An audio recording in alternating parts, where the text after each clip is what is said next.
Start recording. Get this show on the road. I hope everything's good. That button. Yep.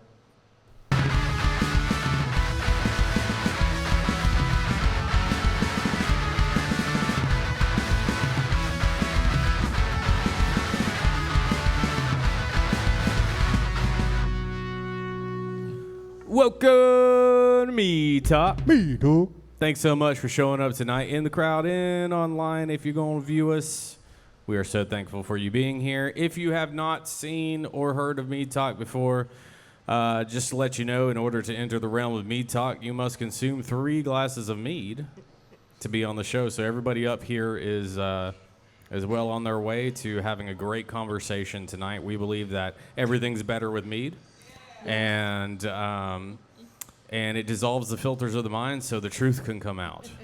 So we have fun conversations, difficult conversations, intense and serious conversations up here. We believe that communication and conversation is the way to peace, love, light, and sometimes war, but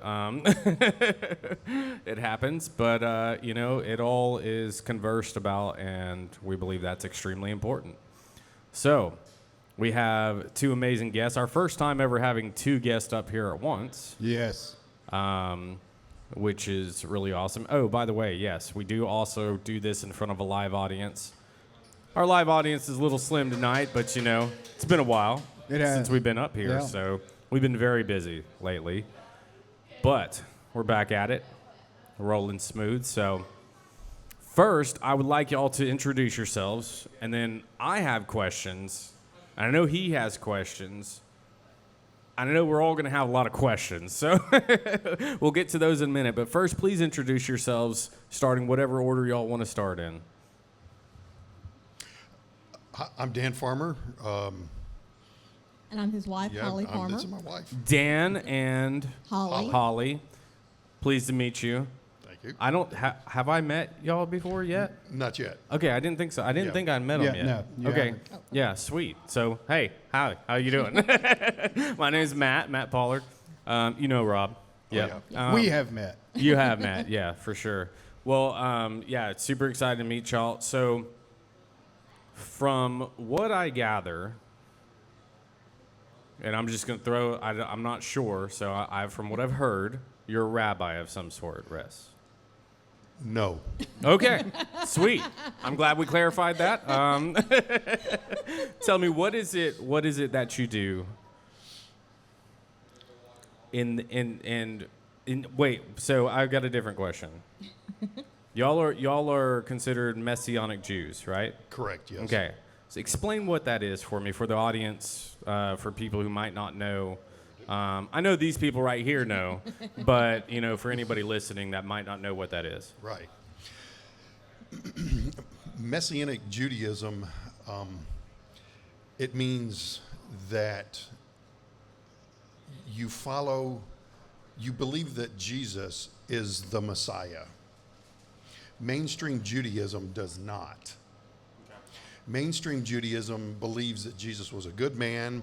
He was possibly a prophet, but as far as being the Messiah, the deliverer of mankind, no, they don't believe that. They don't read the New Testament. Correct, yes. And you guys do. That is correct. That is awesome. But you still keep to like the traditions of Judaism, right? Yes. Yeah, we keep all of the high holy days that are prescribed in the book of Leviticus chapter 23. We keep all of those holidays because they're God's feasts, which would be the same as in a mainstream synagogue. They would follow those, but they don't see where Jesus was the fulfilled prophecy in the past and the future. Yeah. So that we emphasize very heavily, the Messianics do, that Jesus is the fulfillment of that holiday in the future. Whatever holiday, he's the fulfillment in the future. Okay. That's awesome. I believe the same thing, but I don't so I'm just Christian, whatever that means nowadays.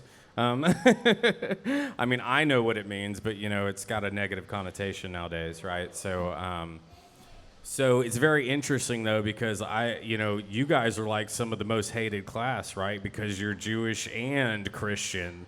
Like that's like the worst of the worst right now in this world, Pretty which much. is wild, right? So, because. Yeah, I was about to say, like, Christians don't like you, and then Right, yeah. and then the rest of the world doesn't like you, so it's like, I like you, I think you're cool, but, I'm just saying, I'm just throwing that out there. But yeah, so what what's the main differentiation between a Christian and a Messianic Jew?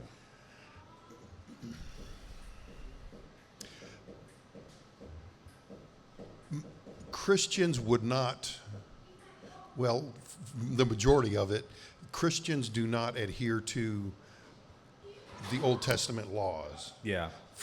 The dietary laws, the holidays, they overlook them because they're irrelevant in their opinion, which, it started happening, hundreds of years ago when the church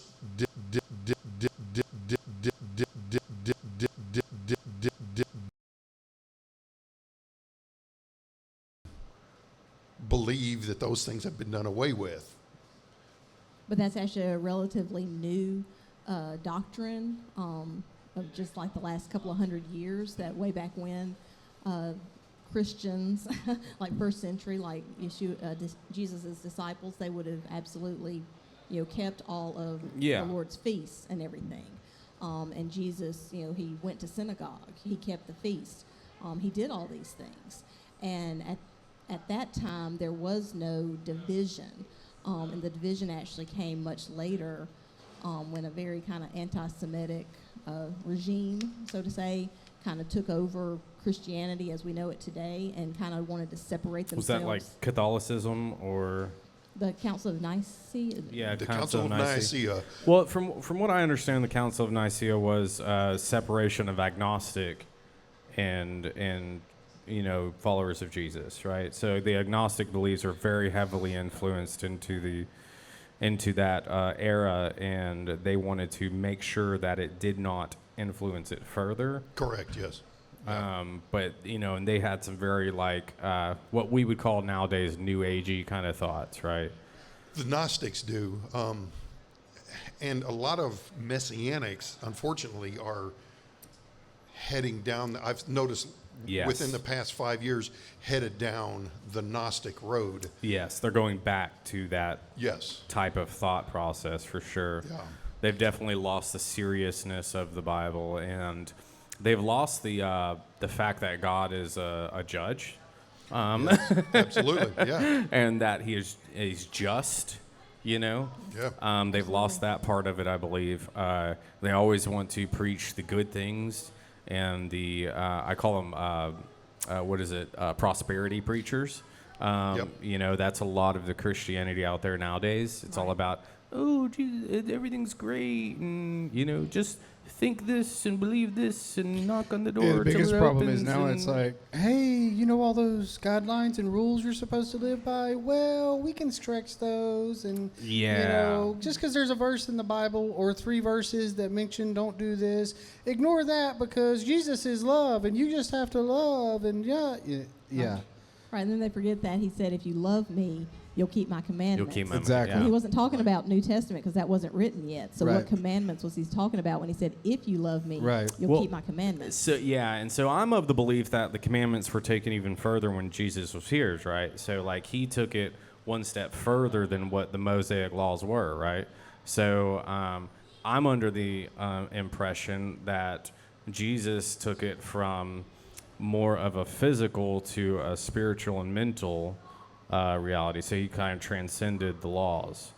In my interpretation of what he said, right? So as we'll take it to hate, right? So if you hate someone, you've murdered them in your heart, right? So it used to be in Moses' time and Jewish law was if you murder somebody, you've murdered somebody, not if you hate somebody, right? So that was kind of a transcending part of the law in my murder mind, is right? still law. What's Murder's- that? Murder is still wrong. Yes, exactly. Yeah. So, to your But point, hate it's is also wrong, right? Right. Yeah, and to your point, it's a both and that's a big thing about Yes. what we like to do is we like to be biblical. We're not a huge fan of labels, even though the best label to describe us would be messianic, but actually it's more that we try to be biblical. And Yeah. so in that, it's really cool because there's not necessarily just one correct answer. Like you said, it's a both and. Yeshua came Yeah. and I like to say he added some commentary to the law. You still have the law, which is still applicable and good, Yeah. but he further expounded on it to say, Yeah. hey, it's not just this, it's also this. Oh, And yeah, so, yeah. And so that's not a doing away with the old. No, That's I wouldn't expounding- say no. Exactly. Yeah. And I No, think but it's that's where it makes it even Right. more in depth, right? Right, exactly. So- It gives more Like, meaning and understanding to Committing it. adultery, Jesus said that if you look at a woman with lust on your heart, you have committed adultery. Right. Not just the act, just the thought Right. Yes. has committed adultery. And that's what I meant by and I use transcended just because it is the proper term, but it does sound new agey, and I'm sorry. But I think that term is spot on, because the establishment that he came to rail against, the established system was exclusive. yes, It excluded a lot of the outcasts of society. It excluded Yeah. the fringes, which God wanted to include. To a certain point, even synagogues today and churches do it today. My sister's had horrible experiences in churches. Well, if you're going to come to our church, you have to dress like us. You have to look like us. yeah. That's Jesus plus Yes. whatever we say, Yeah. right? Right. I love that. That's amazing. Yeah. I have looked for scripture to tell me how to dress when I go to worship Christ. It Yes. says come as you are. It does tell you. It does tell you that. Some clothing is preferred, though. I mean, Absolutely. There are still laws. well, it does talk about that Rules. nakedness and everything else in our fallen Yeah. world. It does say some things about that. I think I refer Even back to the Noah's Old time. Testament. I was yeah. going to say, yeah, Canaan and Noah, yeah. It does go back to that. It does. But yes, some clothes are definitely preferred. Please. But yeah, I would definitely. So, man, we're about to dive deep here. Come on. okay? Come on. Hold on, before you do that, I just have one question. Yeah, that's go really- for it. Go for it. So, do you follow every law in the Old Testament, for example, the Sabbath? Yes. Okay. So that's where I was going, because Christ did heal somebody on the Sabbath. Right. We obviously we cannot follow all of the Old Testament laws because I'm not a woman. And also, we're not in the land, and We're- some of the laws were Right. specifically for in the land. Well, Yes. and okay, so all of the laws are followed. All In of your the belief. laws are what? So what laws, or I don't know if you can get into specifics or no specifics of exactly which laws you don't follow or why. I think it's safe to say we follow the ones that are, and I don't want to say applicable because but my example, so there's a lot of laws, right? And Oh, so, yeah, absolutely. And so some of them were specific about when you cross into the land and when you take possession of the land, you're to do these things. So some Correct. of the laws were specific to a time and a place. So we wouldn't necessarily do all of those, but the ones that are, applicable, such as Sabbath and the feast, Right. and how to deal with, money and how to, raise children and those things that, are still applicable today that weren't specific for a specific time and a specific place. We do try to keep those. And to your point about the Sabbath, What's interesting about that is he was chastised for healing on the Sabbath, but Right. it's not prohibited by the law Yeah. to heal on the Sabbath. Well, So David he wasn't David breaking took the law. bread and Right. Yes, on he the did. Sabbath Right. and fed people. Yes. Yeah, I mean, and he actually referred back to that in the Right. Old Testament when that happened, when they approached him about that. Right. When they approached Jesus about that, just to clarify for anybody.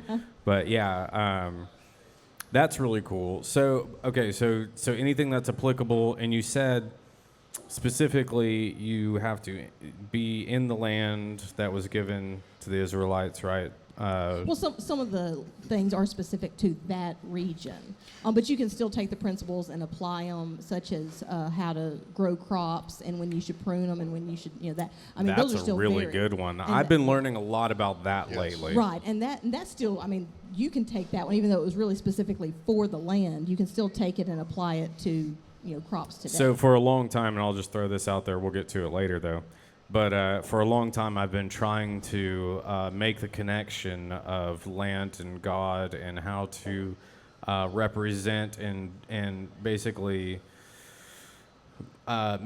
be a ministry through what I do with the land, right? And it's all really coming together for me recently, which is really cool. But we'll get to that maybe later, or in another meet talk. I don't know, but because we got a lot to go through, I think. Michelle actually has a really good story that your grandfather would let his fields rest. Yes, So it's important. it's not a new idea. It's a very old idea. It's just that we've neglected to know what the laws are. Yes. And I think that's the key, Dan, what you said, that people have neglected to know what the laws are. And so a Yeah. lot of times when Jesus was being criticized by the Pharisees for breaking the law, he was not breaking Torah. He was not breaking God's law. He was actually breaking the man-made laws that were put in place Yes. to keep you from breaking God's law. Yeah, We 'cause- call it fence laws. Yeah, because So, yeah. there's different laws that are represented in the Bible. There's moral law. There's There's dozens cultural laws and Dozens of categories. Yeah. Yeah.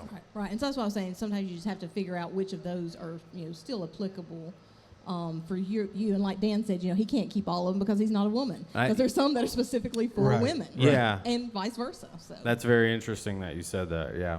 I'm glad you said that because that's important. And I identify as a man. Yeah. You don't have to identify that way. Right, You right. either are or you aren't. yeah, And- exactly. But we have some people that don't believe that is the case, which is very interesting to me. That you can come to a place where you're so confused that is the case, right? Correct. It is a wild idea to throw out there. We won't dive into that tonight. That's a long subject to get into. So there's something I was going to ask before you rudely interrupted earlier. Okay, you can have the floor now. Yeah. Yeah, you said you wanted to go deep, so Yeah. come on. Yeah, that's great. I just forgot what I was going to ask. That's the problem. Let's see. So, I know, right? That doesn't help. That doesn't help at all. So, Adds anxiety. so if you have read through the Old Testament at least once, Yep. you will come across the Sabbath. Yes. Why is it being observed on Friday night to Saturday night in Jewish as well as Islamic cultures? They observe it Friday night to Saturday night. Yeah. Why do Christians observe it on Sunday? I don't know. I don't observe. From the what I Sabbath, understand, so- it is because on the seventh day he rested. So What what do is what is the Sabbath day? It's a Saturday. Yes. Yeah. Yeah. Yeah. But I understand that. but- yes, Okay. Yeah. which I learned that at a very young age and thought it was odd because of the way we had been brought up in church. From what I understand, when Romans took over Catholicism, they made it the Sun Day, which was the sun god day or whatever, and they kind of manipulated all that, the calendar and everything else. Yeah, And- that was Constantine. yeah, Constantine. That's right. Yeah, Yeah. which had some really great influence and ideas and stuff, but kind of went off in the wrong direction with it. So, Yeah. but But over a series of probably 100, 200 years, anything that resembled anything Jewish was systematically taken out. The Sabbath was moved from Friday night to Sunday. Holidays changed. All of the holidays changed. Easter, which is a pagan holiday, was Yes. suddenly included. well, Christmas is a pagan holiday too. Absolutely. Yeah. Yeah. We didn't want to ruffle too many feathers. Well, our first that's time why here. I tell my wife all the time we should not do Christmas. No. Yeah. At all, because I know the whole story of Christmas, and I've told her it many times because I've done the same rituals, right? So like I used to be like druidistic type, Yeah. and got into that Yeah. world and everything. And I was in Germany, and I would find the mushrooms that they would take and stuff under the Christmas trees. Yeah. Same friggin' tree, and I would pick them and I would take them back, but I used a blender because I'm high tech, and I would eat the mushrooms and stuff, and I would do all that stuff. But Hence flying reindeer. yeah, right, yeah, yes, and the shaman would come around with his medicines and lower them through the chimney. Yeah. They would hang the mushrooms from the mantles over the fireplace to dry them so they could eat them. It's a whole ordeal. Yeah. And actually, it's very interestingly, some tribes, the shaman would eat all the mushrooms and then pee in a bunch of cups, and they would all drink Yeah. it. Yeah. And then they would get the same psychedelic effect. It was pretty. I don't know how that worked. He just had so much his liver couldn't process the psilocybin or something. It was pretty Yeah, wild. And they'd all have the same experience, which is really weird. You got to admit. But I've done a lot of exploration in that area. Yeah. And Maybe not the best day to try to celebrate Jesus' birthday. no, definitely not. Well, Jesus' birthday wasn't. Maybe pick another day. Yeah, Jesus' birthday wasn't anywhere near the winter solstice or anything. No. It was completely different. December 25th was chosen as the The day birth that- of Christ because it was Constantine's mother's birthday. Well, it was also the day that the sun starts to rise in the sky again, which Correct. is very yes. interesting. The days start getting longer. Yep. Yeah. It's the day that literally the sun almost sits still in the southern hemisphere from where it rises and sets. Mm-hmm. And then it starts to go, the angle of it starts to change upward from there, Correct. Yeah. which is really interesting. I study that for a lot of reasons. Very interesting. Yeah. When you're living off of solar and off grid, you have to know that kind Oh, of wow. stuff Oh, too. there you So, go. but yeah, so you, okay. I really want to get back to the question that I had earlier, and I can't remember what it was. Oh, See, I knew it was going to happen. Yeah. Do you see that? Yeah. Let's make sure this is still recording. I'm just going to stop the streaming All right. so that we're still recording. I'll post all this later. So, sorry about that. Our internet's been crazy lately. So, okay, so we'll dive into this because this is really interesting to me. You speak Hebrew, Correct. and understand it, Correct. and are able to read it. Yes. How long have you been working on that and doing that? When I got into all of this messianicness, at the time there was no internet. So I just bought. That was a long time ago. Oh, back, yeah. back in the dark ages. Yeah, but back in the Stone Ages, so I just went to Barnes and Noble and bought books. I just went and What are books? yeah, and I taught myself how to read from these books, and I've learned to speak through different programs, not like Babbel and some of the other ones out there Yeah. like that. But the Messianic group that we're with now, we teach biblical Hebrew from zero to hero. What about Greek? We are in the process of instituting learning Greek. Okay, that's really awesome.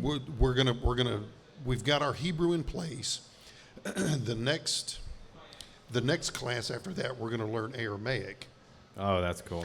After that, then What- we're gonna institute Greek, What part of the Bible is in Aramaic? the New Testament. I thought it was in Greek. That's a debate. Okay. Why is it a It's debate? in Aramaic, but it's in Greek font. Okay. Like some people think that the original is Greek, but there's, I think, a lot of research and evidence out there to show that it wasn't actually in Greek. It was translated into Greek, obviously, Okay. and probably some of the maintained better, I guess, for lack of a better word, in Greek. But if you think about it, the disciples, they were all Hebrews. Yeah. And, I mean, they were all Jewish, right? Yeah. And so and they're all the authors of these books. And so just logically, you're like, well, why would they write it in Greek? Why would it not be in the language, their tongue? And then there's some old manuscripts that have been found, again, that have it either in Aramaic, which is a form, not really type of Hebrew, It's a derivation. yeah. But it's closer to Hebrew than it is Greek. And so there's that argument out there. But I mean, it's still the good news. So, well, I'm going to jump around a little bit here, but why not Muslim? Islam started sometime around 300 AD. I have my own reason as to why, but I just want to hear from your point of view. Your question is why? Why not the Islamic views? Why not? Why wouldn't you go or believe that route versus what you believe? Gotcha. A lot of the teachings in the Quran teach that God has changed his mind. That's interesting. The Jews are no longer God's chosen people. Oh. So God has changed his mind. In fact, I haven't heard that point of view before, so Yeah. that's why I wanted to ask. That's good. yeah. So for me, that is a disqualifier. Yeah, for sure. That and the whole, their view of who their God is does not align with the God of the Bible. Oh yeah, Yeah, for I mean, sure. it's just not even. I've not always even found it close. funny how the Quran says that God's word cannot be corrupted, but yet Muslims will say that the Bible has been corrupted, even though the Quran says To follow the Bible. to follow the gospel. To follow the yeah. That's one of my main reasons. The other reason is that I believe that Catholics started Muslim religion. So I'm under the impression that they sent Muhammad out to start the religion to gain back the Promised Land. Somewhere the Knights Temple and all that stuff tried to go after him after the religion actually took hold and really started to become something. So there's a lot into that. It's like a little bit of a rabbit hole, but very interesting to look into. I like that. That's interesting. I need to think on that for a while. That would explain. I know you got some things that are popping up in your head, like Yeah. okay, yeah, that might actually make sense. couple verses in the book of Revelation suddenly make sense now. Yes. Yeah, well, a lot makes sense when you look at the Islamic religion and Revelation, Yeah. especially the colors, the numbers, a lot of different things adds up. Also, the direction and regions around Israel add up a lot as well when you look at Revelation. That's one thing I've studied a lot is Revelation because I've been really interested in it. Yeah. Not only in the form and context that it's written in, but deciphering the symbols and deciphering those sort of things and just kind of understanding it, because it is wild. It's a wild depiction of the future, and trying to figure out what has happened, what hasn't happened. And I'm under the impression that we're somewhere in the middle of that, as far as what I can tell. Some things have happened. Some people are like, "Oh no, we're way past that," and I'm like, "No, I don't think so." Some things in there that are pretty clear that haven't happened yet, and or at least historically, you can't point to any indicator, right? So Right, yeah. That's the thing about eschatology. It's this, could be this, could be this. Our rabbi has just finished a series in the book of Daniel.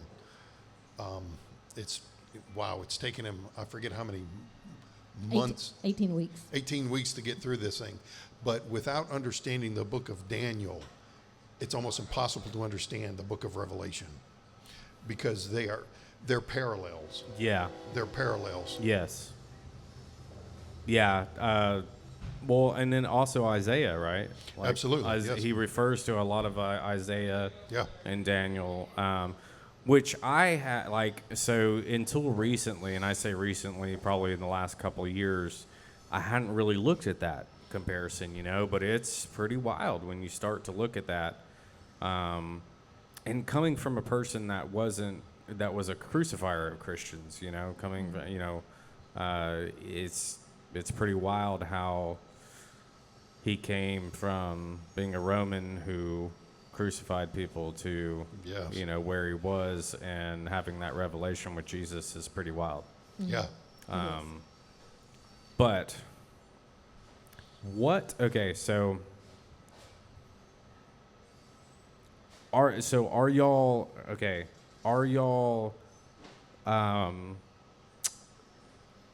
so are you Jewish by lineage, like by blood, or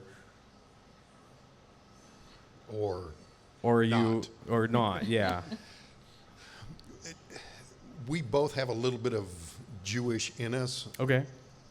Like 2% on my father's side. Yeah. Well, I mean, that's Yeah, I hey, mean, you're in the yeah. family. I Yeah, mean, and same with him. Yeah, same with me. But you'll find that in most Messianic synagogues, and we've been around this country, and we've been to several Messianic synagogues in many different states. About 2/3 of any Messianic synagogue, Or probably more than that. if not more than that, is going to be Gentiles. Or Christians. Christians who have felt a desire to read their Bible, and it says that you should do this for all your generations forever and ever. Well, why aren't we doing this? I don't know. We need to investigate. So then they end up coming to groups like us. Hey, what is this about? And they fall in love with it. And unfortunately, this Messianic lifestyle is a one-way street. yeah, Because once you start down it, you can't go back. yeah. You can't unsee what you've seen. Yeah, and from my perspective, it's you're not going to do anything wrong by following those practices and laws, right? As long Correct. as you don't go down the Catholic route, right? Which is very paganistic and very weird. Very weird. You drink charisma in the back while Yes. they have the bones buried below in the basement. Yeah. I went to Prague, and I walked down the street in the cathedrals and stuff, and I snuck down into the basement where I was not supposed to be. Of course you did. And I found some very peculiar, very weird things, and to anybody's mind looking at it, very satanic things, right? Yes. And it makes you question a lot. And a lot of people say Catholicism is Christianity. I have a completely different belief. I believe that is not Christianity at all, Yeah, right? I don't think so either. I don't even think it's remotely close. Yeah. Although, so I'm not opposed to following the laws of the Old Testament, but it does. So the questions that I have in my mind are, they arise in Romans, right? With the new covenant and with the We've talked about this a few times here, but and with a bunch of different people, I've talked to them about this. But so what makes you believe that you have to absolutely follow the laws, or not? You know, or like what is like the defining factor? What makes it super clear in your mind? Well, I was going to say that I don't think necessarily we feel we have to. Okay. I look at it as more we get to, because the whole reason the law was given was so that you would live long and prosper in the land. Yes. And Yes. it's all about blessing, and it's There you all go. about blessing or obedient. Blessing follows obedience. You're not becoming one of those prosperity preachers over there, are you? No, not by any means. Not by any means. No, the prosperity comes as a result of Yeah. following. Obedience. Of And that's obedience, the whole yes. thing. There's that whole obedience thing, and I think that people forget. They just think, oh, I'm going to be blessed because I love. Well, no, there's blessings from obedience, and not an obedience of, oh, I have to do this, but an obedience of the Father loved us so much, He gave us this beautiful plan, this beautiful book that was like, hey, here are rules that I'm going to put in place because you're my creation, and I know what foods are going to make you prosper. I know what foods are going to be good for your body, and I'm going to tell you not to eat this stuff because Yes. this stuff is actually going to cause you to have cardiac arrest and heart disease and possibly Gout. salmonella, you know, all of these diseases that So we see. do you think that pigs do that? Absolutely. Okay. I mean, they carry all sorts of diseases. I mean, even though Well- they're raised and whatever, but I mean, Yeah. that there's still it's not a good animal, and and there's just lots of, I think, science, if you want to fall back on science, to show that pork is not the best animal Yeah. to eat as far as nutrition. So I was a raw vegan for like 3.5 years. Oh, yeah. I fasted for 45 days once. And then I subsequently, right after that, I only foraged my food from the wild for 45 days, right? And so I didn't eat pork for probably about 10 years after that. I think, yeah. So I started eating pork again probably about 3 or 4 years ago. Just because it was around and because I started to just not really care anymore. We are in the South. Yeah, and that's difficult. Can't get away from it. Yeah, and I actually could have had my whole family convinced not to eat pork for a long time. And we just slowly started eating it again. And I always told myself, if I grew it myself and I knew what was in it and everything, because I understand that pigs don't sweat. Yes. So anything toxic that they intake is stored in their fat. Fat is what you eat when you eat pork. That's what it's known for, is the fat content. Bacon. Yes. Yeah. Bacon. Yep. Now, from my understanding, if you have good stewardship, which is what we're called to do, is have good stewardship of the land, right? Like you were saying, let the land rest. There's a reason why God chose the Israelites, right? There's a reason why He chose them, farmers. Yes. People who knew how to be shepherds, knew how to take care of the earth and be good stewards of the earth. There's a reason for that. It wasn't warriors.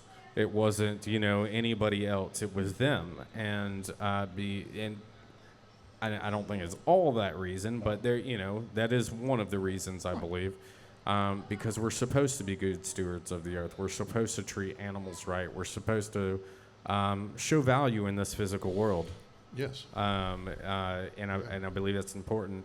A lot of the new agey thought is like, oh, physical's bad, spiritual's good. And it's like, no, God made the earth and He said it was good. Yeah. And so it should be good, It but should be. and we should treat it as it has value. Right. And then, you have all the tree-loving hippies that think Christianity's crazy, and you have all the Christians that think all the tree-loving hippies are crazy, and so they destroy the earth because they just want to make a bunch of cash and money and all that stuff. And then, the tree-living it's just a back and forth and everything, and it's crazy to me that as a Christian you wouldn't treat the earth with respect, Yes. right? And you wouldn't try to do the best that you could do because it is what God gave us. Well, in the Old Testament, you were talking about treating nature with respect. In the Old Testament, there's several laws that say that you can take the eggs out of a nest that you find, but don't take the mother. Because the mother can still produce more eggs, Yeah. but you can take the eggs. It's the same idea as not boiling a kid in its mother's milk. If you boil a kid in its mother's milk, the mother is not done lactating. Yeah. Now you have the potential to not just kill the calf, but the mother as well. Yeah. And it's just cruel Yeah, it's to the disrespectful. animal. Yeah. So, yeah, people think that a lot of the Old Testament laws are just God is a sniper, and he's waiting for me to just stick my head up and do one thing wrong, and bang, he's got me. He's not like that.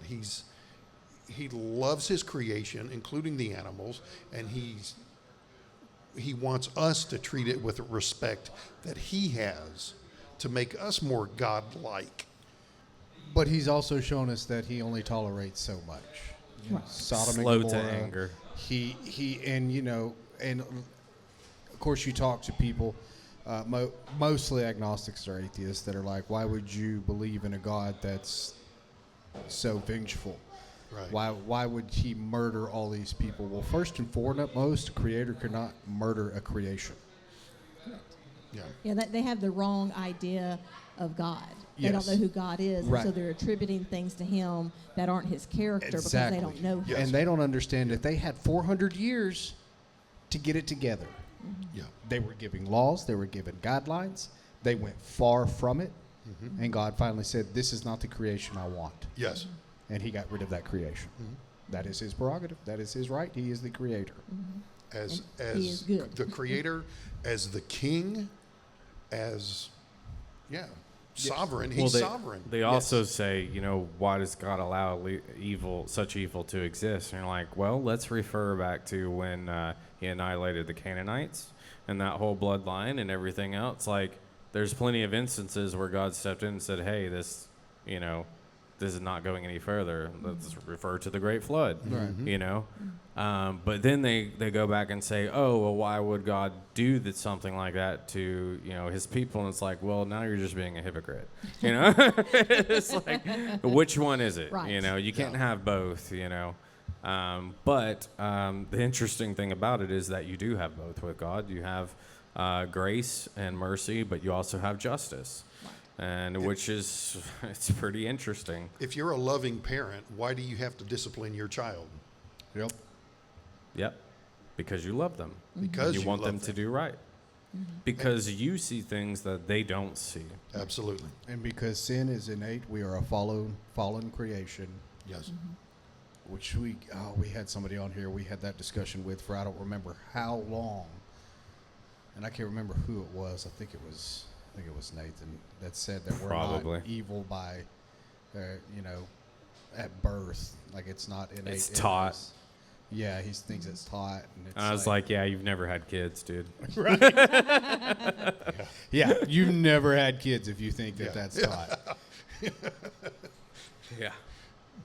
'Cause I can assure you, when that kid grabbed that marker and wrote all the way down the hallway, both sides, he was not taught that. He was told beforehand, don't write on the walls. And there will be consequences. Exactly. Exactly. You might could get away with it once. You might could get away with it twice. But at some point, the grace is going to run out. Exactly. So unfortunately, that's what happened with Israel. Yeah. It did run out. Yeah. Which is the whole reason for Revelation. Was dang Israelites. Still can't get it. I know. But There's he's always wooing them that back. one guy. No. What do you think about the possible sacrifice of the red calf, Red heifer? the red heifer? Yeah. Oh, I'm not taking that one. You will or will not. She's like, nope, I've said enough. Now it's in Revelation, so it's very interesting. I mean, it's interesting to watch it play out. You can't ignore revelation and ramifications of what all that means. So I think it's very interesting to watch. And supposedly one of, and of course again this is one of those, there's both ands. It's not just one thing, right? One of the things that supposedly they attribute to the October 7th attack on Yes. Israel is that they were getting close to getting those red heifers. Yeah. And they were coming in the land, and that they had found one, and so that kind of sparked it because, they know that's the end. Once that a temple is established and the sacrifice is made, that is the beginning of the end. The end, I guess, depends on your perspective. Right. So yeah, I mean, but it's just interesting that they acknowledge that, even though they don't want to say they acknowledge it, but they still That is acknowledge very it. interesting. Yeah. Yeah. So I mean, it's interesting. I think that's the bit. It's interesting to watch. I kind of take a different approach on the red heifer because I've lived long enough, and I remember in 1992, a cattle farmer by the name of Clyde Lott in Mississippi had a red heifer, and he called the rabbis. They flew over from Jerusalem. They inspected the calf. It's a perfect red heifer. They took her back to Israel to breed, more red heifers.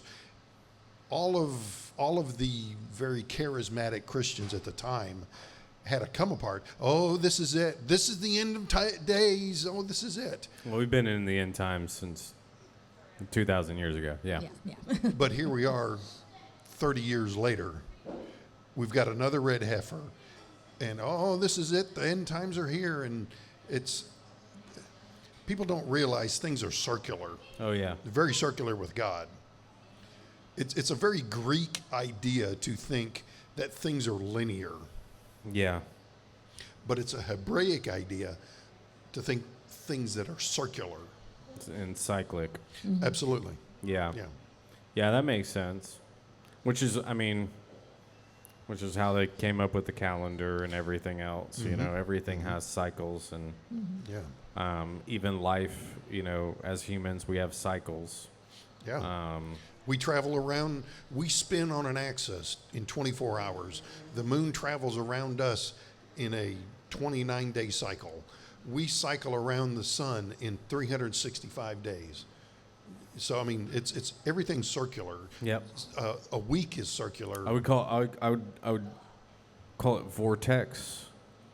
Not more circular, but it is. Everything's more of a vortex. True.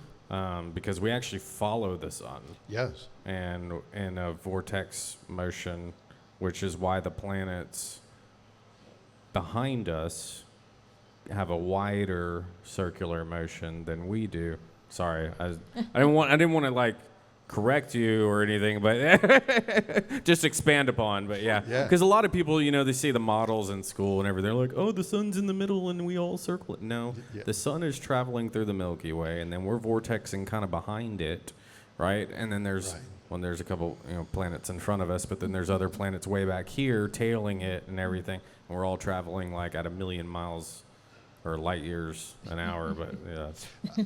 I didn't want to get into the whole helical thing. No, we are. Yeah, It's all pretty well. heliacal. It's actually pretty important because when you get into creationist perspective, right?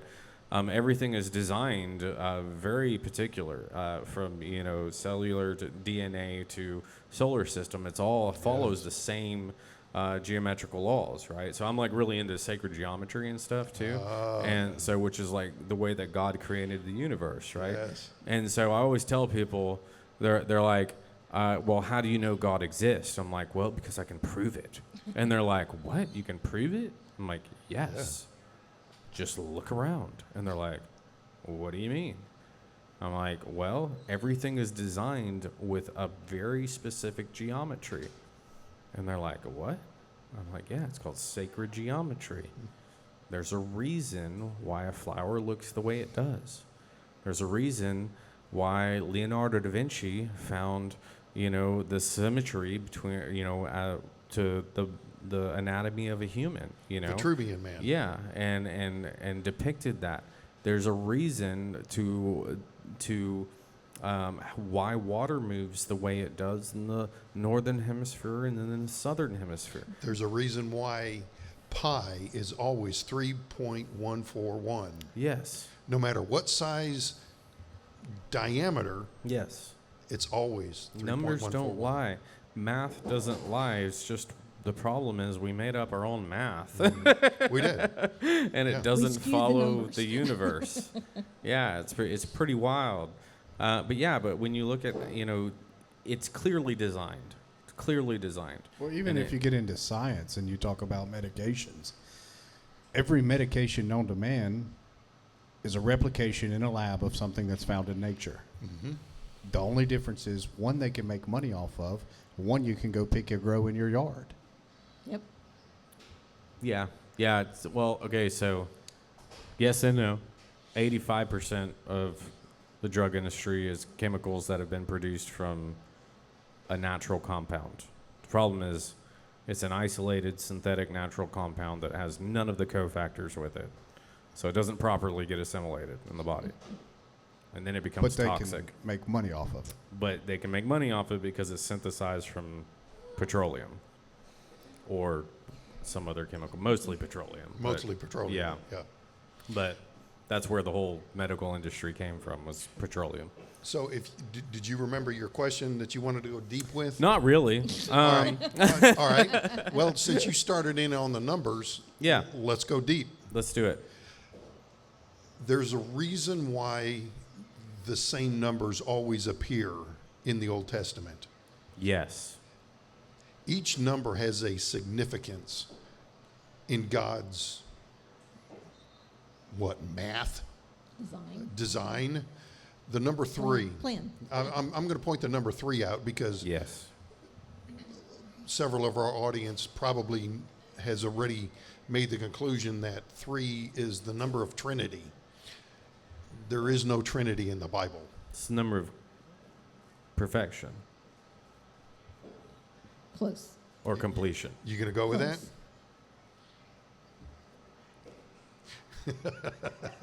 She's saying no. 7 is the number of completion. Of completion. Yeah. 3 is the number of resurrection. Resurrection. Okay. Gotcha. All of the Old Testament patriarchs, Abraham, Isaac, Jacob, Moses, Joseph. Even Joseph is a little different. I'm only slumping down like this so he can have a line of view. No, that's fine. we could see over you. Don't normally sit like this and just But feel like a teenager. every one of them has a number 3 in there somehow. Yeah. Joshua, Yes. who was the guy with the army? The army. He had the army, and it was Oh, Joshua. Gideon. Gideon. Okay. Yeah, even Gideon had the number 3. Abraham and his son Isaac went up on a journey for 3 days. Mm-hmm. When they got up on top of the mountain, he was supposed to kill his son. Mm-hmm. Well, they come back down. In fact, Abraham even said, "Me and the boy will come back." So he was supposed to have killed his son, but he didn't. So now his son is resurrected, back alive. Mm-hmm. The rabbis teach that as the blade was falling towards Isaac, the Lord pulled his spirit away from him. And as soon as the blade stopped, he put the spirit back in him. Well, that's death and resurrection. Yeah. Isaac, obviously, his is the father was going to sacrifice his son, so God sacrificed his son. Everybody understands that one. Jonah. Jonah. Oh, yeah. All right. We're going to save that one for a little bit later. Yeah. But all of them have the number 3. Yeah. Joseph is a little different because there's no number 3 in Joseph's life except that he was in prison and there was 3 of them. Joseph, He was thrown into the pit too. He was thrown into the pit. for 2 years. Oh. For 2 years. The people in the prison with him were a cupbearer and a baker. The 2 elements that Jesus said, when you do this, Remembrance of me. there you go. Love it. And one of those people was restored. The cupbearer was restored, whereas the baker died. Think about the crucifixion. Who was in the center? Jesus. One of them, I tell you today, you will be with me in paradise. Yes. The other one was not. So that's a whole symbol right there of Jesus and his ministry somehow. So anytime you see the number 3 With life and death. with life and death around it, Shadrach, Meshach, and and Abednego. three of them. 3 thrown in the fire. They Should have were- died, but they didn't. And They they said didn't. there was a 4th. And he's so bright, he looks like the Son of God. Yes. Yes. So Jonah, let's talk about Jonah real quick, since we're talking about numbers. His disciples said, "How will we know? Give us a sign. Give us a sign." And Jesus said, "It's a wicked generation that looks for a sign, but the only sign that I'm going to give you is the sign of Jonah." What is the sign of Jonah? 3 days in the belly. He was thrown in. 3 days later, he arises to be resurrected. So that is the sign of Jonah. And in fact, Jonah, when Jonah comes out, he's actually got weeds wrapped around his head, like a crown of thorns, right? So all through the Old Testament, if you see the number 3, Daniel was cast into the lion's den for 3 days. He was supposed to have died. And these figures are messianic figures when you see the Old Testament number Yeah. 3s. That there to be, I've always questioned why. Why do Orthodox Jews refute it? Why don't they believe? What is it that brings them to the conclusion that, now from what I understand, they probably think, that their Messiah is going to be big, strong, powerful, come through, crush everything. I Yes. am your Savior. That's Yes. probably what they see. They Yes. did not see, Yeshua showing up saying, "You're a Gentile. I love you. Right. Let me take your hand. Let me hug you. Let me heal you. Let me show you what I expect everybody to be."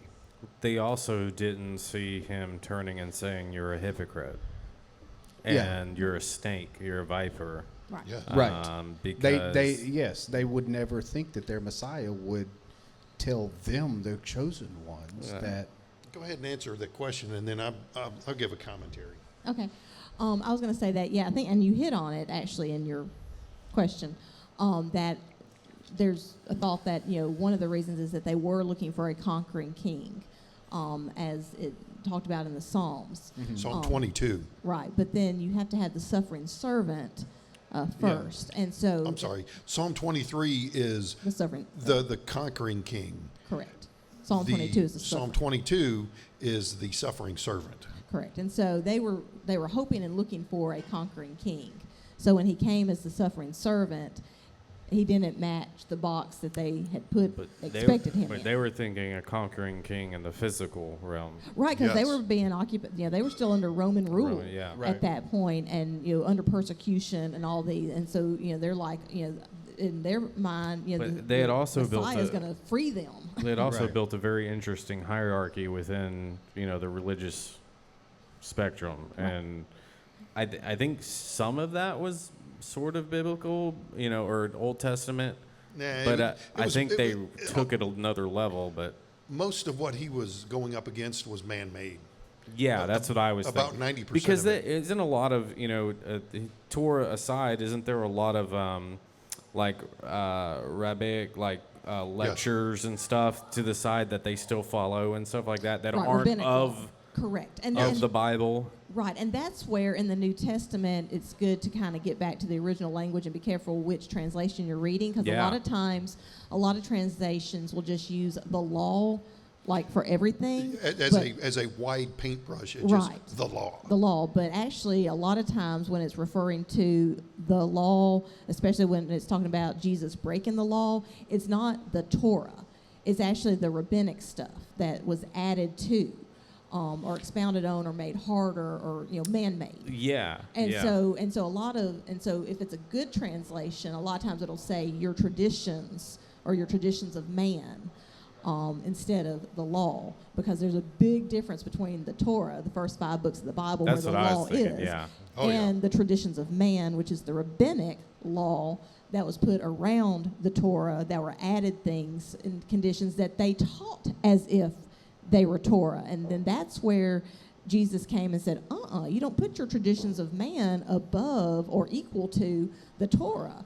And so when he came against the Pharisees and those leaders that were teaching the traditions of man, the rabbinic law, equal to or above what God said, that ruffled some feathers, because it was fixing to completely undo. I mean, you imagine somebody coming in today and just trying to wipe out, the higher, Catholicism. They're trying to wipe that out. I mean, there'd be some pushback against that. There'd be some people railing against, You wouldn't make it very far. Yeah, you wouldn't No. make it very far. And so you have this guy that's coming that's basically saying, hey, your whole system that you've been following, all this man-made stuff, that's not the Torah. You need to get back to it. So of course there was that pushback, and why he was constantly after the Pharisees and calling them hypocrites and vipers and things, because they were elevating the rabbinic above Torah.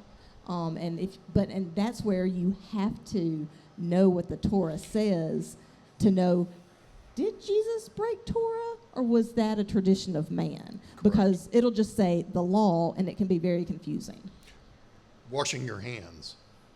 Washing your hands past your wrist is nowhere in the Old Testament, nowhere in the Torah, but it's customary. Father, or Jesus, why are your disciples eating grain and they haven't even washed their hands? That's not God's teaching. Yeah. So the reason why even today mainstream Judaism does not recognize Jesus as the Messiah Yet. yet. No, they will. They will. In unfortunate circumstances, apparently. Or not so, if they Yeah. see the truth. It's At funny least because 200,000 of them. they're expecting him to come back and do the exact same thing as Christians do. Their Judaism is waiting for the Messiah. They're waiting for him to come and bring peace, destroy the enemy. No dying, no crying, no tears, no fears is what Judaism is waiting for the Messiah to come back and do. Christians have a innate mindset that the only way that Jesus is going to come is when the earth has spiraled so far out of control into degeneration that there's no hope for us. Well, Judaism is looking for, their belief is that if we pray hard enough, if we do enough good deeds, if we live good enough lives, then God will give us the Messiah. Both Christianity and Judaism are looking for the same guy, but in different directions. Yeah. One's based off their works, Yes. just like a lot of other religions out there, or religious views, like Mormonism and things like that. Christianity believes that it's a gift. Or if you're Muslim, if you kill enough Jews. Yeah. If you kill enough Jews or infidels. Yeah. Yeah. Christians and Jews alike. Yeah. Which, people are always like, well, why do you say that Muslims are bad? And I'm like, well, okay, the people may not, I'll still love the people, but their beliefs, I do not. Yes. Their religious system is a problem. It is a very big problem. And it is what breeds the Antichrist, in my belief. Yeah. And it is. Which, by the way, is nowhere in the Bible. Yes, it is. The word Antichrist is not in the Bible. No. But yes, the being does exist in the Bible. Yeah. But the word The does beast. not. Yes. Yeah. I think we should just let them fight it out.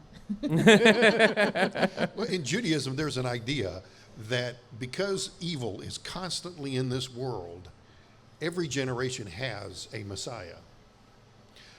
That it won't be until the end of days when he finally reveals himself. But he's been here the whole time in some capacity. And it's the balancing. It's to keep things in balance. Because without the Messiah being present, evil would overtake us. Yeah. So being a Christian, why is it important for me to follow the holidays, do the things that you guys do, right?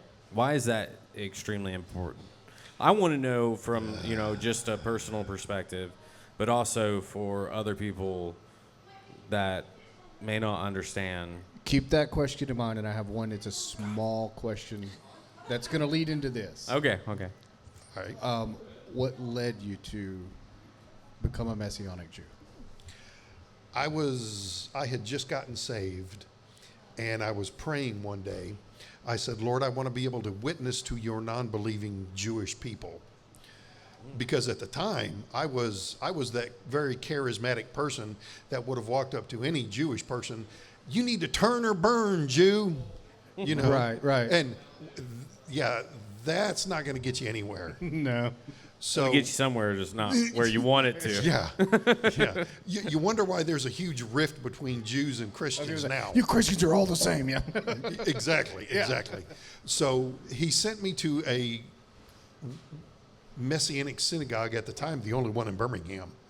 God sent me to this Messianic synagogue, and I was there for 5 years.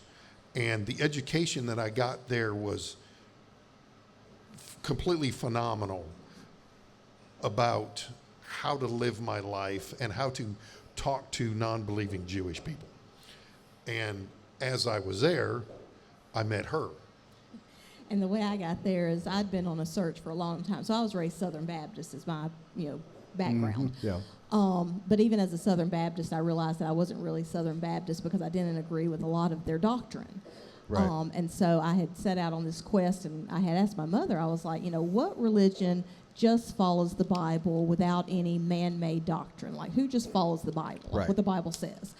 And her answer was kind of like, well, there's not really one. They all kind of pick and choose, whatever. And I was like, that's not a good enough answer. So I ended up, it's terrible. I mean, they all have doctrine. I'm like, why are we following man-made doctrine? Why can't we just follow the Right. Bible? Why can't Exactly. we be biblical? Like, why can't we do That's- that? yeah. And so I ended up in Birmingham, and my parents had some friends, Penny and Jay, who had this Messianic congregation. And my mom's like, I think you might like their church. And she used the word church because, Southern Baptist, that's, what it was Right. in her mind. And I was like, okay, fine, whatever, I'll go, And so, because I was moving to Birmingham, and the first night I was there, they kind of were talking about their vision and how they just wanted to be biblical and they wanted to, just keep God's word and all these things. And I'm like, oh, this is what I've been looking for. Somebody that's just interested in keeping God's word without adding all of our man-made doctrine to it. And yes, I met this guy here. The rest is history. But that was really the thing. And so to answer your question, then you can finish out. Are you going to do it? Well, I was going going to. Well, I was going to. I was going to push you out of the way and do it. Oh, okay, we'll push you. Go Go ahead. And then- Go ahead. Go. If you don't say what I like, I'll interrupt. No, go ahead and then I'll. So why follow the Old Testament holidays if as a Christian? Can I give you an excerpt before that? Sure.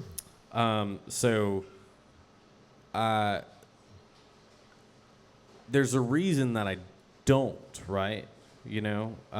Because I believe there is a new covenant, right? Okay. And I believe it's clearly laid out in Romans, right? And I think this might have been my question earlier. It's coming to me a little bit, but it was about Romans and how you interpret that and stuff, because apparently it's interpreted a few different ways. Very much, yes. And so, but to me, it's pretty clear what it's saying.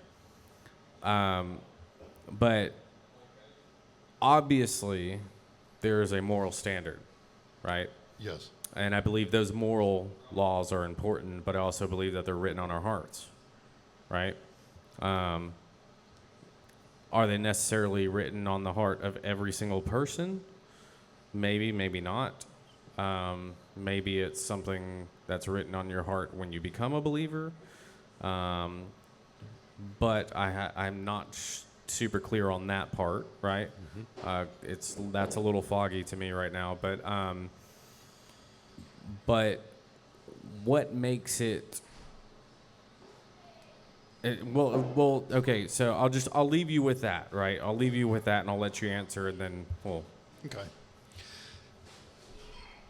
Once you have celebrated the holy day, the God's days, what's called in Hebrew the Moedim, the appointed times, the times when He has specifically said, do this on this day. There's a reason why He said, do this on this day. Once you have celebrated those, and you can see where there is a past fulfillment, a future or a present application, as well as a prophetic implication for each one of the holidays, every single one of them. Unfortunately, mainstream Judaism does not see that.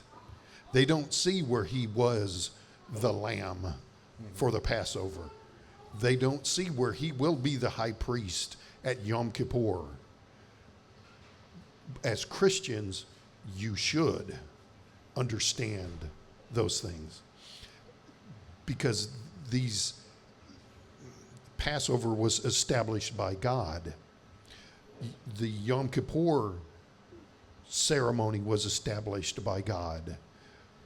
Without the understanding of those days, you're incomplete. Is there something in Romans that, when you read Hebrew text versus a translated version, that makes you believe that it's not a new covenant? Can I answer that? Yeah, go ahead. So I think with Romans, it depends on what perspective you're reading it from. If you're reading it from a Greek perspective, it's going to sound like one thing. But if you're reading it through the lens of a Hebraic worldview and mindset, and you recognize that Paul never turned against Jews. He said, I'm the Jew of all Jews. Oh, yeah. And all of that. And so I think first you have to read Paul through the lens of a Hebraic worldview. I think context is everything. Context Oh, is yeah. everything. Yeah. And actually, our rabbi did a really good series on Romans that you might want to check out, because it kind of breaks down that, like you said, context. Yeah. Because I think a lot of that is lost in our modern day Christianity teaching in Paul, in that they think that somehow Paul's teaching did something new. Well, I don't actually think it didn't. Paul's teaching did anything new. I think he Right. was just, speaking on behalf of, Jesus and what he brought as a new covenant to his people, right? Right, and even the word new, when you look at it, is actually a better translation is renewed. Because yeah. new suggests that there's Definitely something renewed. old. Right, but new suggests that there was something old, and so if it's old and now it's new, it's been replaced, when actually it hasn't. It's one book, one story. I see it as better. Right, renewed, yeah. And yeah, I mean, he came to fulfill. So I guess so I would just encourage, so that would be an interesting point to look at is, what scriptures do you think in Romans did away, I guess, with any of the feast? Because like Dan had mentioned earlier, at the end of all the feasts, it says you're to do these through all your generations. Well, specifically, I'm thinking of the plus, right? So, and don't quote me on this because I'm not prepared right now, but There's going to be a test. I know, and but he specifically talks about doing more and adding more to what Jesus represented, right, and what he was. And he referred to the old covenant in that as well, right? As in he was saying that you no longer have to do that. He was talking to the Roman church, right? Right, and I think that's one of those scriptures that you have to take because it had that I know which one you're talking about, and Yeah. that has kind of been taken out of context. Well, And like you said, I context do is understand important, so where they that's- were at too, because They were telling the Gentiles, hey, you have to be circumcised, hey, Yes. you have to do this, hey, you have to follow the law. And he was saying, wait. Right, they're just coming into this. Slow down. Yeah. That's your plus right there. Right. Yes. Even at the very beginning of the church, humans were trying to still add Yes. to it. And so he said that, don't make them do all of this right now. Here are the must for now. And then they'll hear and they'll learn the rest in the synagogues. But he didn't say for now, did he? He established for that when they're coming in that these are the must, and then they'll learn the rest Yeah. when they're listening But to the okay, law so of Moses. is being So, yes. circumcised important? It is important, but now, because that's part of the covenant. But now, if you don't do it, are you going to hell? No, that is not a salvational Yeah. issue. I'm just throwing some wild ones out here, no, okay? and that's great. Well, and those are good questions. But there's I wanna actually- hit it hard. I wanna know. That's great. You know. That's great. This is still a very hot topic in Messianic synagogues today. Really? Oh yes, because there is still I a thought you belief. guys had this all figured out. No. We're the best debaters ever. You ask 5 rabbis, you'll get 8 opinions. Yeah. The part of the, what do I want to say, the disparity that's still happening today is that Jewish believers in Yeshua, in Jesus, believe that the Torah is applicable to me. It's not to the Gentiles. All of you other Gentiles who are in here, We're doomed regardless. you don't have to do the Torah. I do. Right. Well, Paul was still facing that issue even then because he had to address the Gentiles on how to do this new thing. And yet Paul, who was a Jew, who had to walk a very fine line between Jew and Gentile, had to teach in Hebrews, you have to do these things. Because to tell a Jew not to do these things, you might as well kill him. But to tell a Christian or a Gentile to do these things is very foreign to a Gentile. Why? I'm not Jewish. So it's still kind of a debate today that it all boils down to, is it a salvation issue? Yeah. It is a circumcision? Now, No. I'm of the belief that if you are a believer in Christ, you'll live a certain way regardless. Absolutely, right? yes. Just because you develop a relationship with Christ, you read the Bible, you're in the Word, you understand certain things, and you're compelled to do good for those around you, right? Mm-hmm. And you're called to do certain things. Sometimes you listen to that calling, sometimes you don't. And that is, where we fall short a lot of times. Yeah. But traditionally, things that come to mind in my mind seems very out of place, right? So, it doesn't seem natural to me, right? And Such so, as? well, I mean, following certain holidays, doing certain things. It's very Catholic to me, right? So that's very Catholicism-like, Okay. right? I'm not putting you in that category. No, I've never heard it compared to that before. Well, they're I've very heard your argument, traditional-like, though. right? They're very traditional-like from a totally different background, right? But Judaism is very traditional. Oh, yes. Right? And so so in that way I compare them. So it's different to me, Okay. and it seems out of my element All right. rather than just following Christ's teachings, right? And having that relationship versus doing traditional acts, right? And I would just say that, yes, about traditions, but actually, and I think I circled this earlier, is that we like to be biblical. And the problem is that the Jewish people and the Messianics are the only ones that are keeping God's feast. And I think that's where people get hung up, is they say those are Jewish holidays. Yeah. They're not Jewish holidays. They're God's feast. God said, these are my appointed times. It's not the Jewish holidays. It's God's appointed times. It's just the only people that have kept his appointed times are the Jewish people. And so then when we as Messianics come in and say, hey, we're not of the traditional, Jewish lineage. We're not, we're believers in Jesus as the Messiah, but we want to keep God's appointed times, not necessarily as the Jewish people do them, except they've been doing them, so they kind of, have it kind of figured out.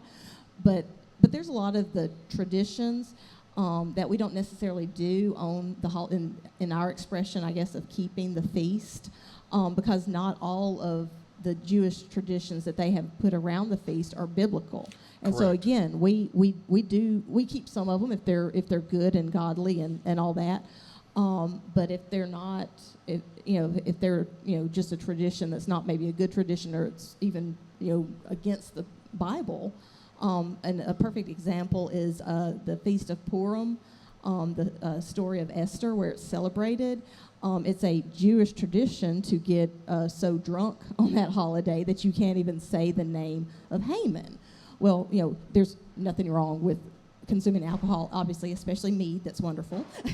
Duh. At Ivory Brew, wonderful mead. Well, you know what background you come from, so Right, they would right, say so- that you are a heathen right now. Right, just because it's scholarship. But no, so let me be clear that consuming is fine, but there's a difference in consuming and then drunkardness. Yes. And Yeah. so to be drunkardness Is would there be a against difference the Bible. between doing drugs and being a drug addict? I guess it depends on the drugs and how much you're taking and what is added. That's I don't another do conversation. drugs, so I'm just Well, I'm just throwing that out there.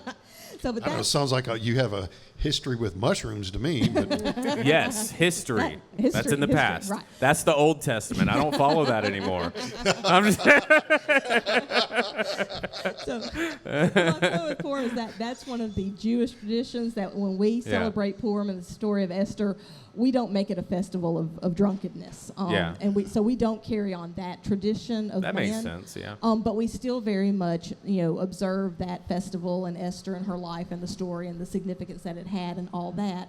And so the same thing with all of the other feasts. And I think to your question is, why should you keep them? And my question is, why wouldn't you? Because Yeah. Jesus kept all of these, and you see, you know who he is and you love him, and that's great. But like when you go through Passover, Yes. you understand with great significance when he took that, piece of unleavened bread, the matzah, with his disciples that night, which was a Passover Seder, and people, Yes, the yeah. Last Supper, that was a Seder. He's having it. So why would you not want to experience what his disciples experienced in that moment and understand that when he said, and he picked up this piece of matzah that was unleavened, striped, pierced, Yeah. he said, this is my body. Well, okay, so why wouldn't every meal be that significant? Because at Passover, that is when you take unleavened bread, which doesn't have any yeast in it, because at Yeah. that time, yeast is symbolic of sin. Yeast is not sin, but during the Passover, Mm-hmm. yeast is symbolic of sin, and you're supposed to rid your home of any sin, any Fermentables? yeast, any yeast, Yes. anything like that, anything that causes you to puff up just for that time period, so there wouldn't have been any yeast. The rest of the year, it's fine to eat bread and yeast and be merry, but for that time, yeah. you don't. So I'm establishing my own traditions, right? I'm not a tradition type, but one of the traditions I have been trying to establish is every time before I take a sip of water, a sip of anything, eat of anything or anything, I thank God for it, right? That's a good tradition. there's a tradition in Judaism that every time you take a sip of something, every time you wash your hands, every time you eat something, you give a blessing Yes. to yeah. God. Yeah, that's what I'm trying. Yes. I'm trying to establish that because I want to establish in my mind and show God that I'm appreciative of the Absolutely. things that He gives, right? Yeah. Right. Because I believe that's biblical, not just Old Testament, but New Right. Testament as well. Right. And when I say I don't follow the Old Testament, obviously it's the traditions and things like that. I believe that the Old Testament is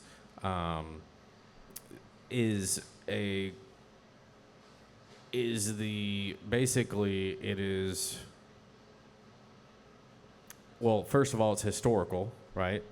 And it brings about I would say everything in the Old Testament points to Jesus, right? Correct. And it is the prophecy of Jesus. It is the culmination of bringing about his coming, right? The Savior, right? As far as what I can see.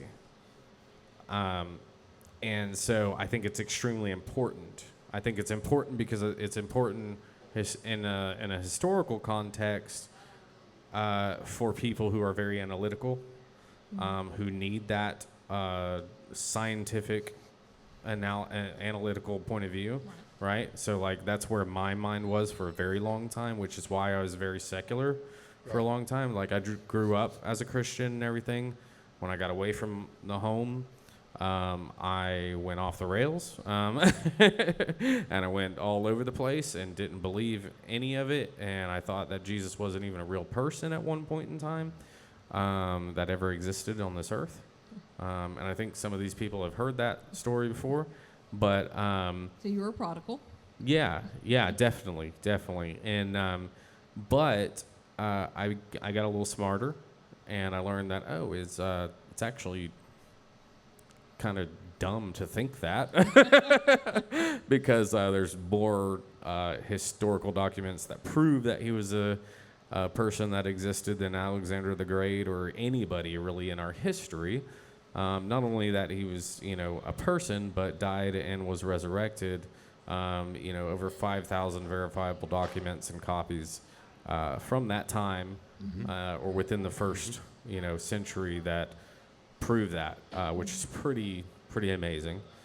But I believe that, the historical context of it is important. I believe that the importance of it all pointing to Jesus is extremely important. I've never come to believe that the traditions to follow thereafter were important. And I would say traditions, no, but when God says, or when Jesus said, if you love me, then you'll keep my commandments, and God Yes. said, these are my appointed times, and I will be with you on these dates. I don't, and it may be a different in terminology, I don't consider those traditions. I consider that doth saith the Lord. Yeah, And he yeah. said, these are my appointed times, keep them through all your generations. But keep them in a biblical manner, and because our big thing is we're not trying to make people be Jewish. That's not No. not our thing. No. We You just should want be. No, I'm just Well, and somebody actually asked me a couple of weeks ago about this. They said, so do you consider yourself to be Jewish? I said, genetically, I have a little bit. Do I consider myself religiously to be Jewish? To me, the Jewish people are closer to the truth than Christians are, because they are at least attempting to follow the Old Testament. They might be completely on the other side, way off the board, but they're a little bit closer than Christians who just totally toss the whole book out. I don't toss the whole book out. Right. I study it and I understand its importance. Like I've gone through the Old Testament, I don't know, maybe 4 or 5 times now, and so because I believe it's extremely important, right? And I believe the significance of, like you said, the numbers. I believe the significance of the origin of words, the origin of phrases, the origin of things in Genesis. Is extremely important to the rest of how the Bible's laid out, right? And the context that it's used in, what people are referring back to when they're talking or writing in this instance, but and what Jesus is referring to when he's talking, right? I believe it's extremely important. I've just never made the connection of I have to do these things, And I know it's not like I have to, and you're saying it's like more of like, hey, you get to. and you get to learn your Messiah and who God is. You get to closer. participate in what God wants you to participate in, is what you're saying. I just think it draws you closer to God, and you have a better understanding of who Jesus is and why he is the Messiah and why you need a Messiah. A better appreciation of Yeah. God. Right. It draws you closer to Him. Oh, You ask very why? much, yes. It draws you closer to God, and it helps you see His character and who He is and how much He loves us through That's His like, feast. you know, the people that I've heard numerous times that have gone to Israel and walked where Jesus had walked and stuff like that, they, you know, they come back a different understanding. They come back a different person. Mm-hmm. They feel drawn closer to Jesus because they walked where He walked. Mm-hmm. There's And I definitely can see the something. correlation between doing, you know, we won't say traditions, Feast. giving God His time. I have a question for you that just, I don't know where it came from, but I'm going to ask you this question. You were Okay. Baptist before. Yes, grew up Southern Baptist. Okay, so what has changed for you going from Baptist to Messianic Jew? Oh, everything. Okay, so Oh, what, 'cause- like, is there like a distinction in your belief or in your relationship with God or anything like that that has changed? That is a good question. So, you know, I can never knock my Christianity roots. I will always love the church for what Oh, yeah. it gave me and introducing me to my Messiah. But even as a young child, I saw that there was a problem in man-made doctrines. And I tried a lot of religions. I went Methodist, Presbyterian. I even visited Catholic. I had a Mormon friend. I went to their camps. I went to their vacation Bible schools. I think one year I went to like 7 different vacation Bible schools at all the different denominations in my small town because I was on a search. I was on a quest from probably my teenage years of trying to find the truth. And it finally all clicked and came together when I moved to Birmingham and I set foot the first time in that Messianic synagogue, and I heard them talk about their vision statement, and literally that night I went, this is what I've been looking for my entire life. And I want to make this really clear too, that there are overarching organizations in Messianic Judaism that tell you that we believe this, and so do you, and you're going to teach this. We, as our group, b1today.org, we are completely autonomous from any organization. So if we have any, Our views and opinions are not necessarily supported by the views and opinions of those of B1 Ministry. Disclaimer. Perfect. They're all I don't want to say self-generated, but they're all your personal convictions. Yeah. Right. They're We're not going to tell anybody what they have to do. Oh, absolutely not. No. That's not our role. Our role is to learn together, to read the scriptures. See, and we say if it's not a salvational issue, like as long as we agree that Jesus Right. is the Messiah and died Right. for our sins and the way to, that's foundational. Those grounds are All- covered. See, Yeah. that's one thing like that throughout the years, you know, looking at different religions, which me personally, I will be completely honest, I dislike religion. Amen. I cannot stand religion. And, Religion you know, is mentioned about 7 times in the Bible, and 6 out of 7 it is negative. Yes. Absolutely. And you know, I've had people come to me as me being a Christian, and they know that I'm a follower of Christ, say, you know, why are you religious? And the first thing I will do is snap my head around and be like, I'm not religious. I said, there's a difference between having a personal relationship with Christ and being religious. I said, I don't follow the laws of man. Right. That's religion. Yeah, When a that man is tells religion. me that I have to do this, this, and this to be closer to God, that's religion. Yes. Right. That is one of the reasons I absolutely loathe Catholicism. Yeah. And I have gotten into many Yes. discussions with them. I had a guy the other day because I looked at him and I said, can you show me a verse in the Bible where it says that a man can absolve me of my sins? He said, well, if you've got a minute, I'll explain it to you. I said, it's not going to take a minute because nothing like that exists. It's not in there. Yes. And I just turned around and walked away. And he's like, moving on. So, yes, I loathe religion. But this, from what I'm hearing, it is absolutely intriguing. We try to be biblical. Yes. And if As- somebody as- calls us out and say, hey, I don't think that's in the Bible, let's sit down and discuss it. Are Right. we Yeah. wrong? And Yeah. you can't go wrong following the Bible. Right. Yeah. And that's kind of where we are, and that's why our whole ministry is called B1. because we are called to be one as He is one with the Father. Right. And we want to unite all religions.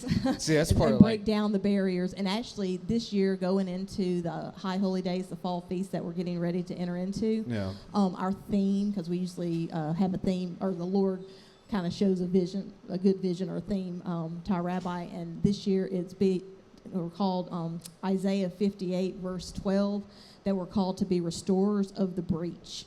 And so this year we're really focusing on what that passage means and how we are called to be the restorers of the breach, because there's been a breach, and the enemy is just wreaking havoc, and people are, falling away because they don't know the truth, they don't know the word. Yes. They've had so many lies, and there's so many ideas and religions. Because the gospel that they had been preached was nothing more than the health, wealth, and prosperity. Yeah. Well, that's very shallow. You cannot live your life based on that. Yeah. When God doesn't provide it, you're told, well, your faith wasn't strong enough. Yeah. No, maybe it Well- was your doctrine that was the problem. Right. Well, Jesus definitely did not have a life without suffering. Correct. Correct. And if we're going to follow him, There's Right. going to be suffering. yeah, and lots of it, Right. So absolutely. especially as a believer. Jesus and the apostles can attest to that. Yeah, every In one fact, of it's them. in Yeah. the Bible. Every one of The the best ones got disciples, stoned. I mean, Right. Yeah. every one of the disciples suffered a horrible death. Yes. Have you Of seen some or that? another. Have you seen that video of what atheists believe that how Christ came to be or the Christian religion came to be? Probably It's not. hilarious. They're all like sitting around a campfire and they're like, "All right, guys, Jesus, he's dead.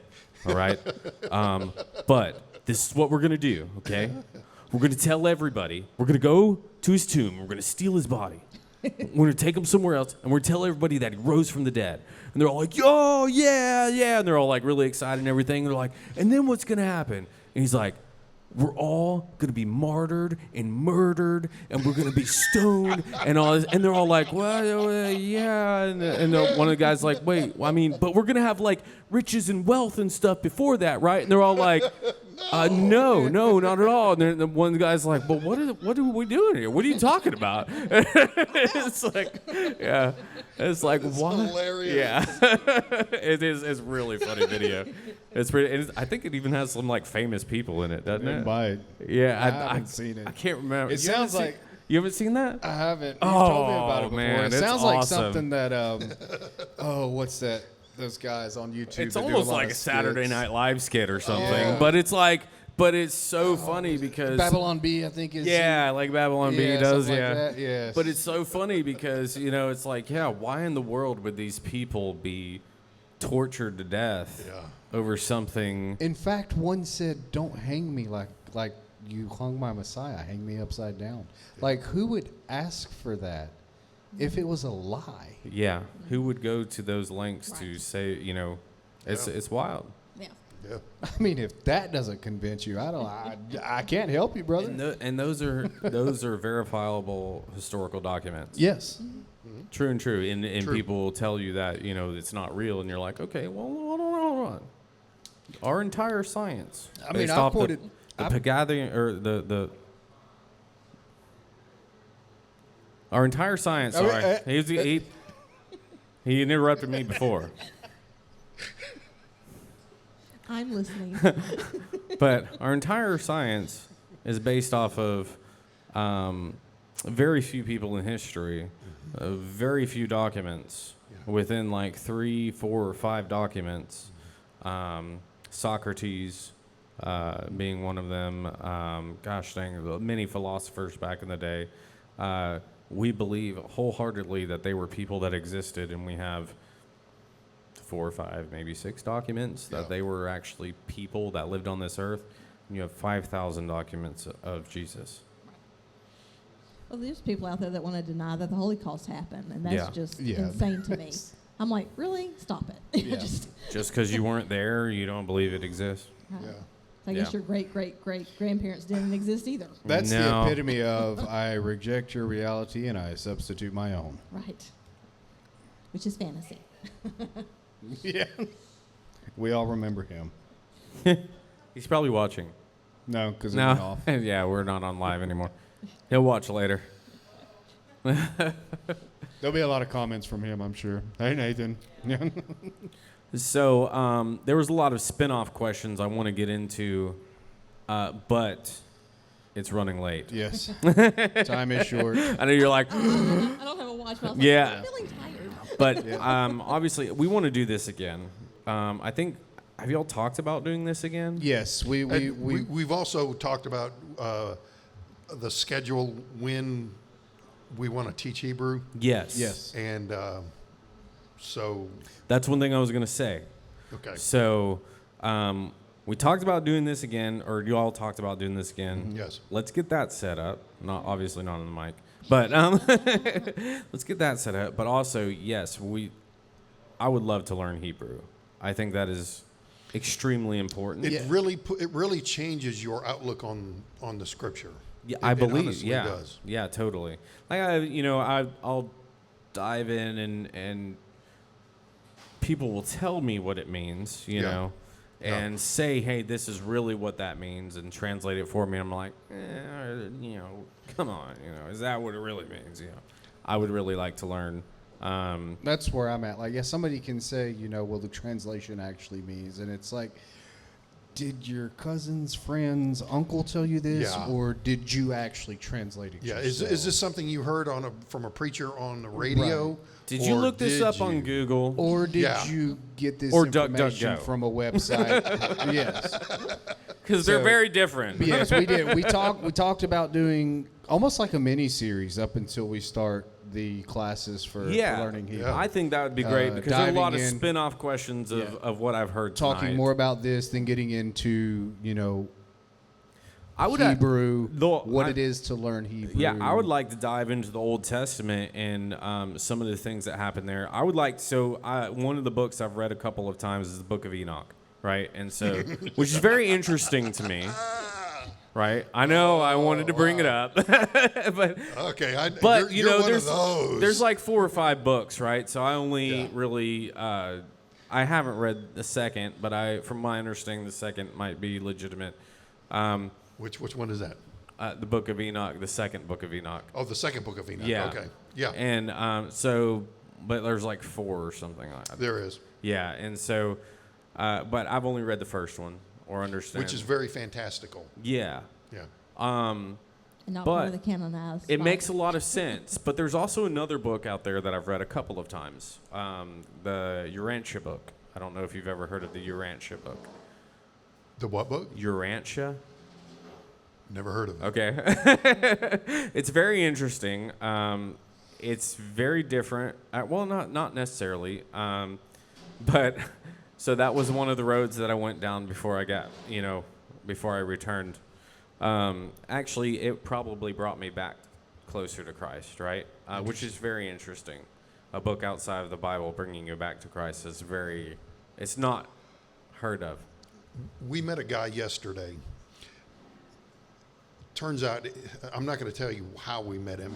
Turns out that he's a Messianic. I asked him, how did you get into this? Because I always ask everybody. And he said, I started studying the flat earth. And Interesting. that brought me back to God. That's interesting. Yeah, I hadn't heard that coming from that to this. But whatever, by hook or by crook, something's going to bring you back to God. There was Yeah, some whatever rabbit brings you back, holes. right? There was some rabbit holes in that one. I'm kind of intrigued by that. Yeah, for sure. So, Yeah, there's a lot of spin-off questions from that too. Yeah. Look at the Urantia book just for future reference for when we go to talk about it. Not because I believe it's like the Word of God or anything. It's very interesting though. It is very interesting for the simple fact that it was written in 2 weeks for the most part, twice as long as the Bible. Written in 2 weeks. There's 2 parts to it. One is all about Jesus. The other half of it is about the universe and how it works from Melchizedek's point of view, and Christ Michael and everything else. It's very interesting. Supposedly it was channeled through somebody by God. Very interesting. interesting. Yeah. Yeah, and from what I've heard, it doesn't contradict any major religion. I wouldn't necessarily say that. I would say it's very scientific too, which is very weird. But I'm not like telling you that like this it sounds like Scientology or something like that. But No. it's a book that I've read many times, but mostly what I focused on was the latter half of it. And there's this one or two pages in it in the middle of the book, and it's all about Jesus and the character of Jesus. And it is fantastic. It defines who Jesus is at his character and his core being, as God See y'all and later. human. Y'all have a wonderful night. As God and human all in one, and it is beautiful how it defines or how it expresses Jesus' character. Is beautiful, and that really Bye, Douglas. flipped a switch in me as to who I should look to be. Right? And it's super weird, but I'll have to bring Yeah, I'd just love to that see it. page Yeah. or that little description and read it to you next time because it's really, really cool. And there's a couple of sayings that I remember right off the bat. So one is that I use a lot when I talk to people is a tadpole must faithfully live as a tadpole in order to become a frog, right? And must faithfully live every day as a tadpole, right? It's just as we must faithfully live every day in our lives to become who Jesus wants us to be or God wants us to be, right? That's right. Really cool Imagery. excerpt from that book. There's another one too that I've used a lot, and I can't remember what it is. I don't know. There's a lot of really good stuff in it, but it gets kind of weird and esoteric and occultic. Like it kind of does. Like the people that surround it are very occult-like, which is why I like stepped way out of it. But I love stuff like that. yeah, yeah. But yeah, it's called the Urantia book. There was a movie made about it actually. The Three Rings. God, what was that movie? It was a horror movie, and it was like it was meant to go against like Christianity and stuff, but it had the Urantia book in it. It's pretty wild. You'll have to show me later how to spell that so I can look it up. Oh yeah. So, but it literally, the literal meaning of it means the earth, right? Urantia. Okay. So it's a very, very interesting. Yeah. Threw a wild card out there, I know. Well, I mean, y'all, thank you so much for joining us. We'll definitely have you on again. This has been super definitely, interesting to learn. I'm interested to come and see all about your guys' church, honestly, Oh, love it, and, yeah. I and would say what you guys do. service- Synagogue. Yeah, it's coming up. Synagogue. Well, and actually, fun fact. So we can talk about this after. Or do you want to talk on live podcast? It doesn't matter to me, but I you just guys want to give a shout out? Yeah, I was going to give a shout out and say that if you want to learn more about the feast, we Absolutely, have yeah. our Yom Teruah, which is Feast of Trumpets, coming up Wednesday, October. Is it the second or third? Is that second. Wednesday? The second. October 2nd, Wednesday night, and I told you that we're called to be one. So we don't have an actual building ourselves.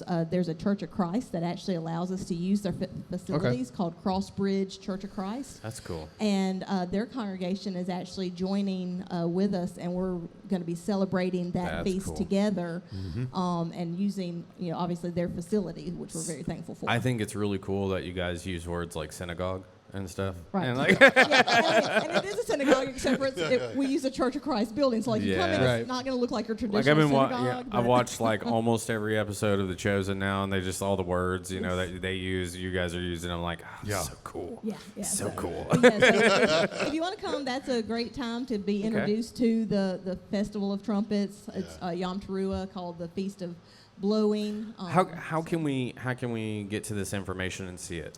You can go to the website of be1today.org, and that's No. BEONE Okay, yeah. today. So I was about to say, is it spelled out fully? Yeah, it's, okay. it's BEONETODAY.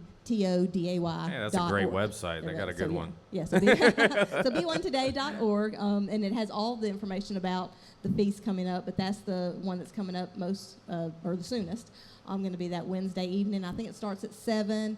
If you want to eat, you can register to eat. I think we start at like 6 o'clock. Where do they derive their food from? We have a wonderful hospitality team that prepares it for us, and/or they cater it in. I'm not sure what they're doing this year. I'm about to say I'm in the process of starting a very ethical farm. So, okay. Starting with meat chickens, but we'll have to talk. Yeah, Get we'll you some really ethical food. Gotcha. So, Very cool. I can put you in touch with our hospitality team. heck yeah. But awesome. Well, thank y'all for coming out. Yeah, We'll no problem. We'll do this again Thanks for having us. Thank for you. sure. Wait. That's not No, it. no, That's not it. Not the one. There it is. Well, at least we got a little clap at the end. Yeah. Come on, guys. Come on with some hardball questions.